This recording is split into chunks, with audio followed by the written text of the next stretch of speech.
Saya percaya kepada KPK dalam menetapkan Sekjen PDIP Hasto Kristianto sebagai tersangka kasus suap sudah memenuhi syarat. Karena menurut saya tidak mungkin KPK gegabah dan mengorbankan kredibilitasnya hanya dalam menetapkan status tersangka kepada seseorang. Untuk itu saya mengatakan bahwa KPK sudah sesuai prosedur.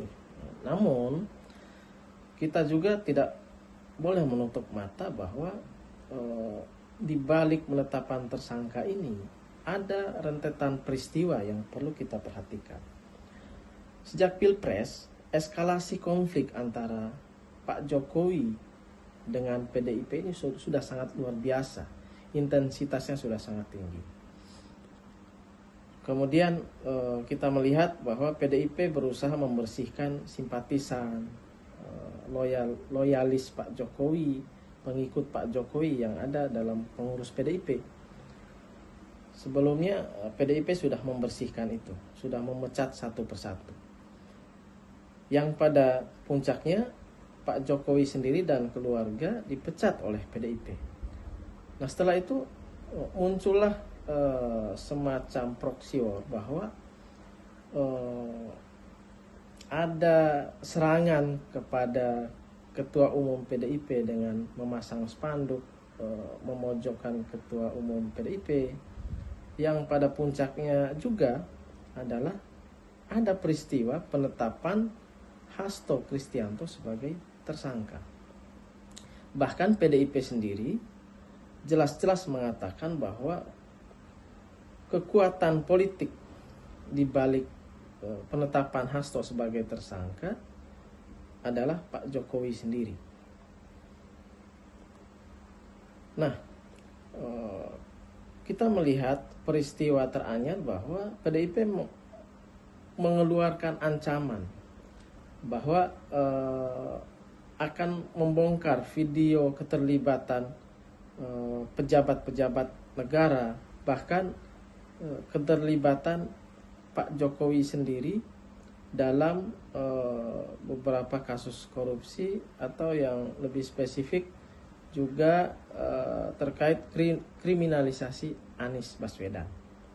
Nah, bagi saya yang dilakukan oleh PDIP ini merupakan serangan balik atau tekanan politik yang dilakukan oleh PDIP dalam rangka melawan yang menurut mereka adalah kriminalisasi oleh kekuatan politik yang ada di balik KPK dalam tanda kutip.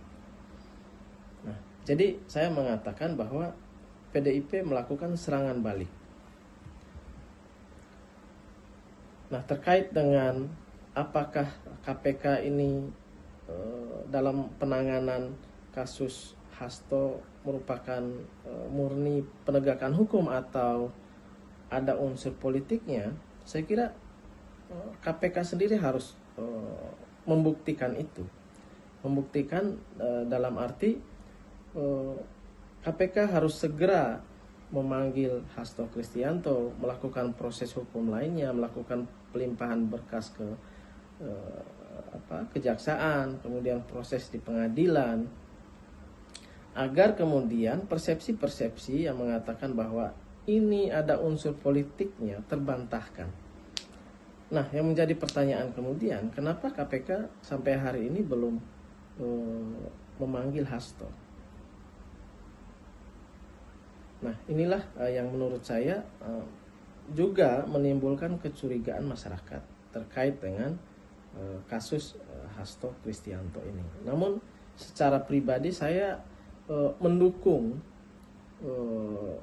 apa yang dilakukan oleh KPK dalam rangka pemberantasan korupsi. Apalagi semangat Pak Prabowo sebagai presiden akan mengejar koruptor sampai ke Antartika. Saya juga berharap pimpinan KPK yang baru ini membawa energi baru, membawa harapan baru dalam pemberantasan korupsi. Jangan sampai ke depan lebih banyak persepsi masyarakat dalam penanganan kasus tebang pilih, menghabisi musuh politik dan sebagainya. Untuk itu saya kira KPK wajib membuktikan bahwa ini murni adalah penegakan hukum.